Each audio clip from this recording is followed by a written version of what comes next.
Assalamualaikum warahmatullahi wabarakatuh.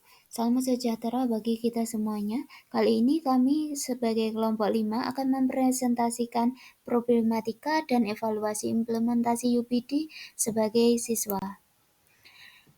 Dari hasil pencarian Eni Apriliawati, problematika atau permasalahan yang dihadapi, masih banyak peserta didik yang mengalami kesulitan untuk mengikuti pola UPD ini, karena kemampuan peserta didik tidak bisa diukur sama. Contoh, ada peserta didik yang bisa terlibat aktif pada pembelajaran di kelas, tetapi ada juga yang hanya sebagai peserta didik yang pasif.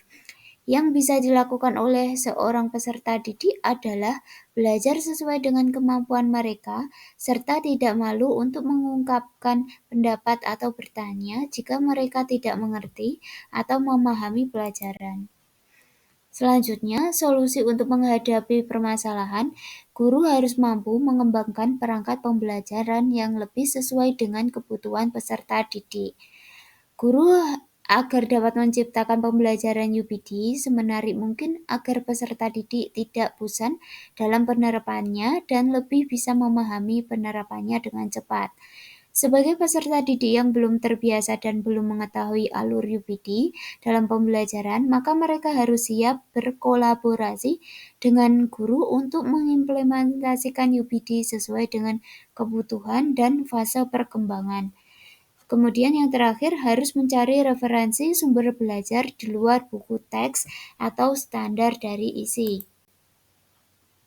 Selanjutnya dari Laswardi Enggar, problematika atau permasalahan yang dihadapi siswa yang belum terbiasa pada penerapan UPD ini karena berbeda dengan penerapan model yang biasa digunakan, di mana UPD menuntut siswa untuk aktif dalam kelas.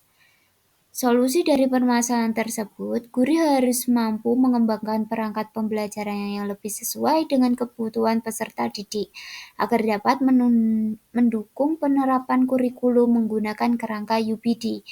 Solusi lainnya, yaitu peserta didik sendiri bisa mencari referensi sumber belajar di luar buku teks, standar isi, dan juga peserta didik harus mampu berpikir kritis karena UPD melibatkan peserta didik dalam pemikiran reflektif yang memiliki tujuan dan mengembangkan kesadaran diri peserta didik melalui latihan yang merupakan elemen kunci bagi UPD.